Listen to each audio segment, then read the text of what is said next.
Құрметті жас қазақстандықтар, сіздерді Қазақстан Республикасы Төтенше жағдайлар министрлігінің атынан халықаралық балаларды қорғау күнімен құттықтаймын. Бұл күн бізге ең басты күн болып балалық шаққа деген қамқорлықты еске салады.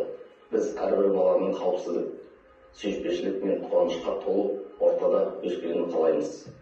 Құрметті балалар, сіздер еліміздің болашағысыздар.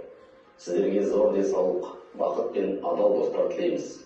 Бүгінгі Қазақстанның көптеген қала мен ауылдарында құтқарушылар сіздер үшін сайыстар, шеберлік сабақтарды, экскурсиялар, техника көрсетіледі және нағыз батырлармен кездесуді өткізуде. Маңызды ережелерді еске сақтаңыздар.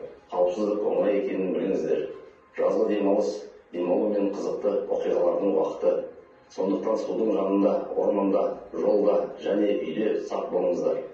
Қазақстан Төтенше жағдайлар министрлігі әрқашан сіздермен бірге және балаларды қауіп-қатерінен қорғау үшін барлығын жасайды.